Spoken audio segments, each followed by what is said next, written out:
The morning ritual had become as predictable as sunrise itself, a choreographed dance of suburban normalcy that played out every weekday at exactly 7:15 a.m. Sarah Martinez pressed her coffee mug against the kitchen window, watching Thomas Blackwood emerge from his pristine colonial house across the street, briefcase in hand, that same flawless smile painting his weathered face. He would pause at his mailbox, wave with mechanical precision, and call out his cheerful, "Beautiful morning, isn't it?" before sliding into his silver sedan. For 3 years, this performance had unfolded without variation, a comforting constant in Sarah's otherwise chaotic world, as a single mother juggling 2 jobs and endless responsibilities. But today, something felt different, a subtle shift in the atmosphere that made the hair on Sarah's arms stand on end. Thomas emerged as usual, but his smile seemed strained, forced, like a mask that no longer fit properly. His wave was delayed, hesitant, and when their eyes met across the expanse of manicured lawns, Sarah caught something flickering behind his pale blue irises. Something dark and desperate. The greeting never came. Instead, he hurried to his car with uncharacteristic urgency, fumbling with his keys as if pursued by invisible demons. As the sedan disappeared around the corner, Sarah found herself staring at the Blackwood house with newfound intensity, noting details that had previously escaped her attention. The basement windows were covered with thick black plastic, secured with what appeared to be industrial-grade tape. The once vibrant garden showed signs of recent disturbance, patches of earth that looked freshly turned, despite it being late October when nothing should be planted. A strange, sweet smell drifted across the street, mixing with the autumn air in a way that made Sarah's stomach turn. She shook her head, trying to dismiss the growing unease that crept up her spine, like icy fingers. Thomas Blackwood was the model neighbor, a widower who kept to himself but always offered help when needed, who brought her homemade cookies during the holidays, and shoveled her driveway after snowstorms without being asked. The neighborhood association had even voted him Neighbor of the Year just last spring, his infectious smile and kind demeanor winning over everyone on Maple Street. Surely her imagination was running wild, fueled by too many late-night crime documentaries and the stress of her recent divorce. Yet as Sarah turned away from the window, she couldn't shake the memory of that look in Thomas's eyes, a haunted, guilty expression that spoke of secrets buried deep beneath the surface of suburban tranquility.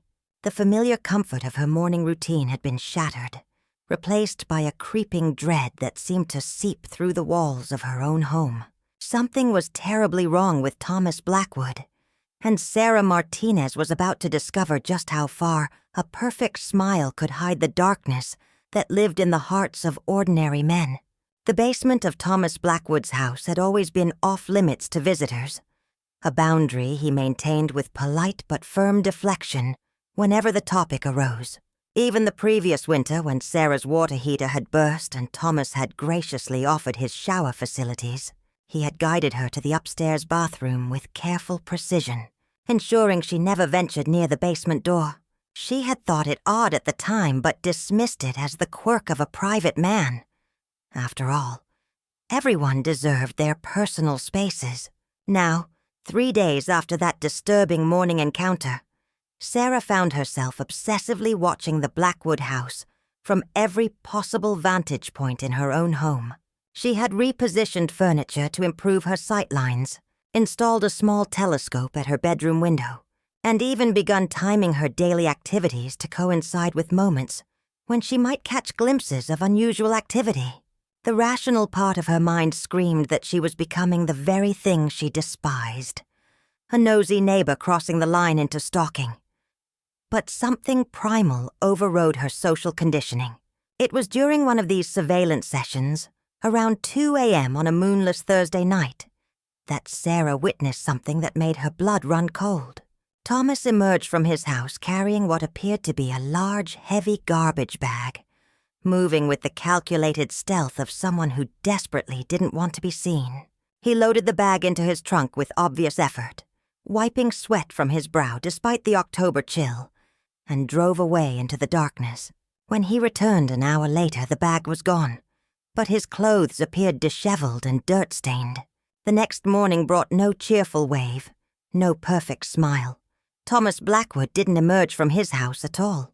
Sarah waited by her window until nearly 9 a.m., her coffee growing cold, as anxiety built in her chest like a physical weight. His car remained in the driveway, his newspapers accumulated on the front step, and an eerie stillness seemed to emanate from the colonial house that had once been a beacon of normalcy. The black plastic covering the basement windows appeared freshly reinforced, and that strange, sweet smell had intensified, now detectable even from inside Sarah's own home. By evening, Sarah's nerves had reached a breaking point, her maternal instincts screaming warnings she couldn't ignore. Warnings about the safety of her 8-year-old daughter, Emma, who played in the front yard every day after school, often wandering close to the property line that separated their homes. As she tucked Emma into bed that night, Sarah made a decision that would change everything. She would find out what Thomas Blackwood was hiding in his basement, even if it meant crossing lines that could never be uncrossed. The perfect neighbor's mask had slipped just enough for her to glimpse the monster beneath, and she could no longer pretend that ignorance was a luxury she could afford. The opportunity came on Saturday morning when Thomas loaded his car with what appeared to be camping equipment, a pattern Sarah had noticed he followed every third weekend, disappearing for exactly 48 hours before returning with that same disturbing smell clinging to his clothes. This time, however, Sarah was ready. She had spent days studying his routine, noting that he always departed at 8:30 a.m. sharp and never returned before Monday evening. Her plan was simple but terrifying. She would enter the Blackwood house and discover what horrors lurked beneath its picture-perfect facade.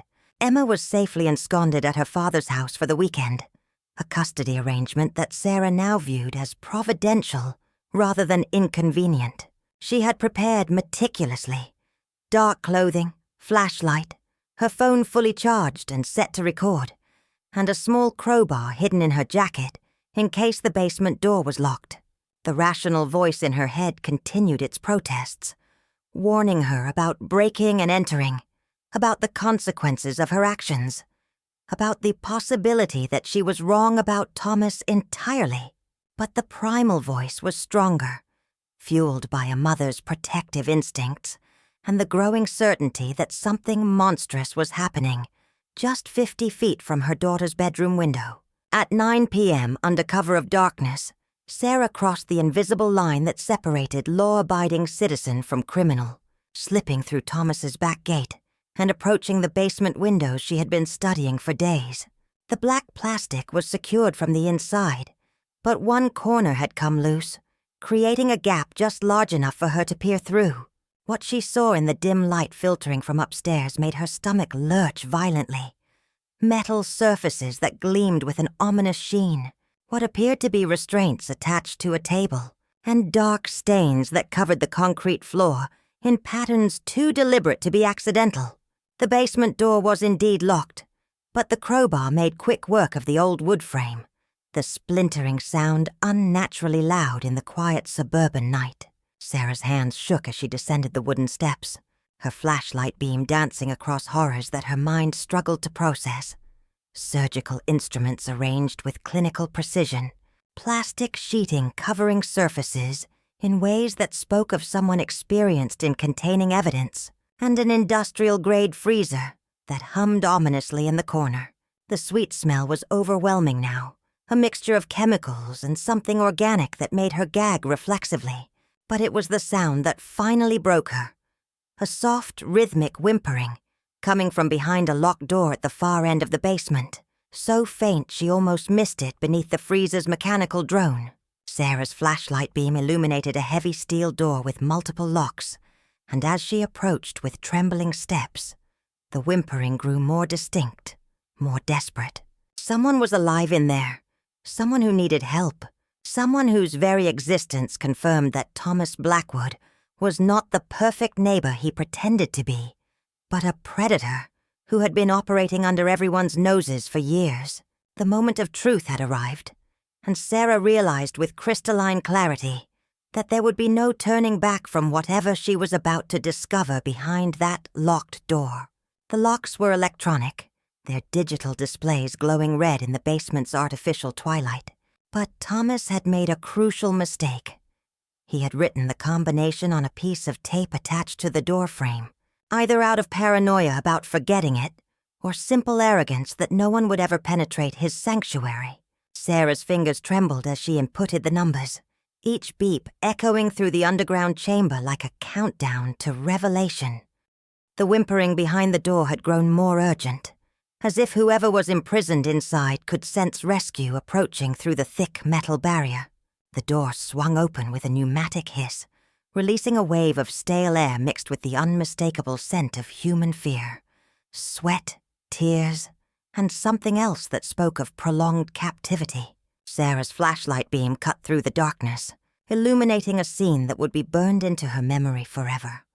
A young woman, probably in her early 20s, chained to the wall with heavy metal restraints, her once beautiful face gaunt with starvation and marked by bruises in various stages of healing.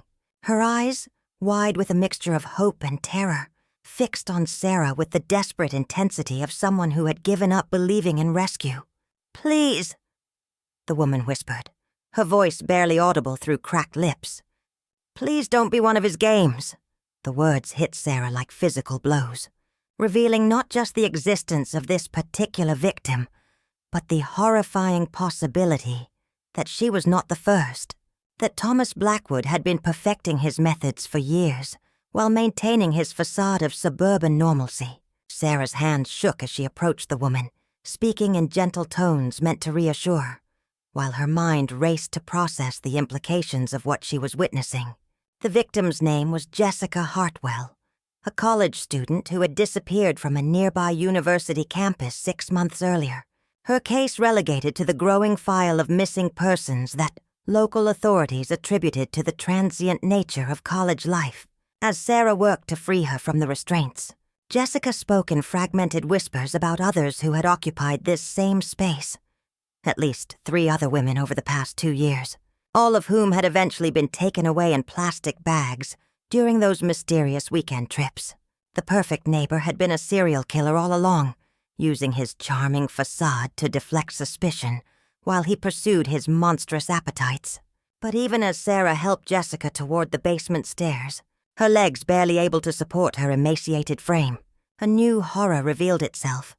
The sound of a car door slamming in the driveway above, followed by footsteps on the front porch. Thomas Blackwood had returned early from his weekend excursion, and Sarah realized with paralyzing terror that they were trapped in his basement lair with no means of escape, except through the very entrance he was about to use. The perfect neighbor's smile would soon transform into something far more sinister, and Sarah understood that her decision to investigate had not just uncovered his secrets, but had likely sealed both their fates in the most horrific way imaginable. The footsteps above moved with deliberate purpose, each creak of the old floorboards announcing Thomas's progression through his house, as he followed what was undoubtedly a familiar routine. Checking windows, securing locks, preparing for whatever twisted activities he had planned. Sarah's mind raced through impossible calculations, weighing their options with the cold logic of someone facing imminent death. They could hide in the basement and hope he wouldn't come down immediately. They could try to rush up the stairs and overpower him, or they could attempt to call for help on her phone, though the basement's location made cellular reception unlikely. Jessica's condition made any plan involving physical confrontation unrealistic. 6 months of captivity had left her barely able to walk, her body a collection of bones held together by sheer will to survive. Sarah made the desperate decision to hide them both in the storage room behind the freezer, a cramped space filled with camping equipment and plastic containers that she prayed Thomas wouldn't need to access immediately. As they huddled together in the darkness, Jessica's breathing shallow and labored, Sarah scrolled through her phone contacts, searching for someone who might believe her story and act quickly enough to matter. The basement door opened with its familiar groan, and Thomas's voice drifted down the stairs. Not the cheerful tone he used for public consumption, but something darker, more intimate, tinged with the satisfaction of someone returning to his private kingdom. "I know you're here, Sarah," he called, his words causing both women to freeze in absolute terror. "I've been watching you watch me, and I have to admit, I'm impressed by your persistence. Not many neighbors are quite so invested in their community." His footsteps descended slowly, methodically, the sound of someone who knew exactly where to look, because this scenario had played out before in his twisted imagination. The beam of a powerful flashlight began sweeping the basement, probing corners and shadows with the systematic precision of a hunter tracking wounded prey. Sarah pressed her hand over Jessica's mouth to muffle her breathing, though she knew it was likely a futile gesture. Thomas had the advantage of knowing every hiding place in his own domain. "You see, Sarah," Thomas continued conversationally, his voice growing closer. "The perfect neighbor routine was never about fooling everyone forever. It was about buying time, creating trust, establishing patterns that would make people look the other way when necessary." The flashlight beam paused just inches from their hiding spot, and Sarah could feel Jessica trembling against her, both of them acutely aware that discovery meant joining the anonymous victims whose remains had been disposed of during those mysterious weekend trips. The mask had finally fallen away completely, revealing Thomas Blackwood not as a monster hiding among humans, but as a predator who had always viewed his neighbors as potential prey, waiting for the perfect moment to add them to his collection of broken lives. The phone in Sarah's pocket vibrated with an incoming text message, the sound impossibly loud in the suffocating silence of their hiding place, and she watched in horror as Thomas's flashlight beam immediately swung toward their location. His laughter was soft, almost musical, the sound of someone genuinely delighted by an unexpected turn of events. "Technology can be so inconvenient," he mused, his footsteps approaching their cramped refuge behind the freezer. "I suppose this means our little game of hide-and-seek has reached its conclusion." The storage room door was yanked open, revealing Thomas Blackwood in all his unmasked glory, the perfect smile replaced by an expression of cold calculation, his pale blue eyes reflecting a depth of malevolence that Sarah had somehow sensed, but never fully comprehended. He was holding what appeared to be a modified cattle prod, its metal prongs crackling with electrical current, while his other hand gripped a coil of rope, with the casual confidence of someone who had used such tools many times before. The camping gear around them took on new and sinister meaning. Not equipment for recreational activities, but instruments designed for transporting and disposing of human remains. "Jessica, darling," Thomas addressed the trembling woman with mock affection, "I see you've made a new friend. How wonderful that you won't have to spend your final hours alone." His attention turned to Sarah with the intensity of a scientist examining a particularly interesting specimen. And Sarah, sweet Sarah, always so concerned about everyone else's well-being. "I've been wondering when your curiosity would finally overcome your sense of self-preservation."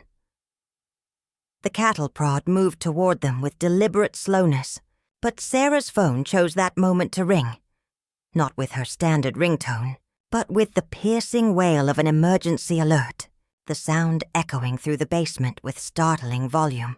Thomas paused, his expression shifting from confident predator to something approaching confusion, and in that moment of hesitation, Sarah realized she had accidentally activated her phone's emergency SOS feature during her frantic attempts to find help. The device was now broadcasting their location to emergency services, while simultaneously recording everything through its built-in emergency protocol. Above them, the unmistakable sound of approaching sirens began to filter through the basement ceiling, growing louder with each passing second. Not the distant wail of emergency vehicles heading to some other crisis, but the focused convergence of multiple units responding to a specific address. Thomas's perfect composure finally cracked, his mask slipping completely, as he realized that his years of careful planning were unraveling in a matter of minutes. The perfect neighbor had made his first and final mistake. He had underestimated the determination of a mother protecting not just her own child, but every potential victim who might follow. The sirens were growing closer, and for the first time in years, Thomas Blackwood's smile was nowhere to be found. The basement erupted into chaos as Thomas abandoned his calculated demeanor, the cattle prod clattering to the floor as he began destroying evidence with the frantic desperation of a cornered animal. He yanked plastic sheeting from surfaces, swept surgical instruments into a canvas bag, and started the industrial shredder that Sarah had mistaken for a normal appliance, its mechanical screaming nearly drowning out the approaching sirens. His movements were efficient despite his panic, suggesting this was a contingency plan he had rehearsed, a final protocol for the day his perfect facade would inevitably crumble. Sarah pulled Jessica deeper into the storage room as Thomas's attention focused on the steel door they had left open, his hands working quickly to reset the electronic locks and restore the illusion of an empty cell. But the evidence of recent occupancy was everywhere. The chains still bore the warmth of human contact, the floor showed clear signs of disturbance, and Jessica's presence itself was irrefutable proof of his crimes. The sirens were directly outside now, followed by the thunder of heavy boots on the front porch and the sharp commands of law enforcement officers taking control of the scene. "This isn't over," Thomas hissed, his transformation complete as he abandoned any pretense of the kindly neighbor persona, revealing the predator who had always lurked beneath the surface. His eyes held a malevolent promise that chilled Sarah more than any physical threat, the look of someone who viewed this interruption as temporary, who believed his superior intelligence would eventually triumph over the crude tools of justice. He moved toward what appeared to be an emergency exit concealed behind a false wall, his escape route as carefully planned as every other aspect of his double life. The basement door exploded inward as the police breached the main floor, their tactical lights cutting through the darkness like swords of justice, and Thomas froze like a deer caught in headlights, his hand still reaching for the concealed exit. "Police, nobody move!" The commands echoed through the chamber with absolute authority, and Sarah felt a wave of relief so intense it nearly caused her to collapse. They had survived. Jessica would receive the medical attention she desperately needed, and Thomas Blackwood's reign of terror was finally over. But as the officers secured the basement and paramedics rushed to Jessica's aid, Sarah caught one final glimpse of Thomas's face before they dragged him up the stairs.